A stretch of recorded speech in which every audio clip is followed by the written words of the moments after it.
Soalan nombor 5, apa nak buat ialah kita darab dengan conjugate. Conjugate kita tengok kat bawah dan kita alih dia punya operasi. So 4/5 kuasa 2, 4 darab 7, 7 darab 5. Di bawah pula 4/5 negatif 4/5 negatif 5 kuasa. Okay, berapa kita dapat yang atas?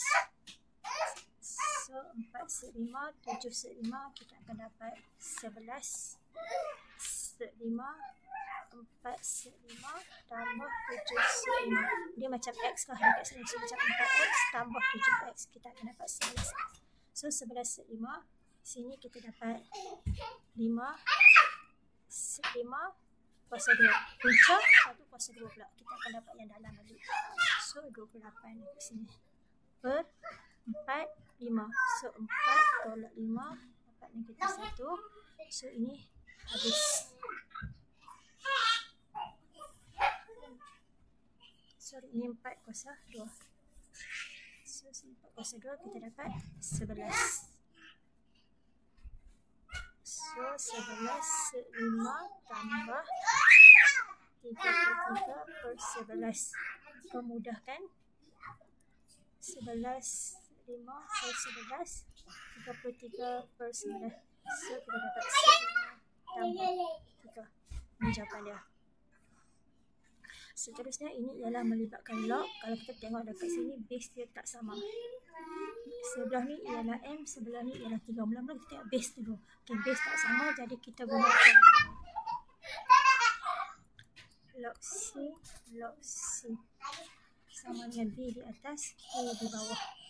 Hukum ni yang kita nak guna pakai yang pertama. So log M per log M. Kenapa guna log M? Sebab dia bagi log M dekat sebelah atas 9 2M per M kuasa 2. Manakala A ni kita ambil dekat asas. So 3 dekat sini. So kita guna hukum yang pertama. Seterusnya sini kita boleh pecah dia. Kita guna hukum apa? Kita guna hukum log ABC. Kita akan dapat log AB tolak log AC. Hukum ni kita nak guna. So log M 92N tolak log M kuasa 2 per dengan, nampak tak dekat sini sama dengan ini. Kita boleh tukar terus, jadikan dia terus jadi H. Okey, seterusnya yang ni pula kita bawa dia pergi depan. Guna hukum yang mana? Log AMN. Kuasa tu bawa main depan. So berapa kita dapat? 2N log M. 9 tolak sama juga guna hukum ni juga. Log 2MM sama dengan H. Okey, tahu 9 ialah 3 kuasa 2 dekat situ. So 2N log M 3 kuasa 2 tolak. Okay, kita dah tahu iaitu kalau base dan indeks sama, log AA akan jadi 1. Maka sini akan bertukar menjadi 1. So 2 darab 1, 2 dekat situ.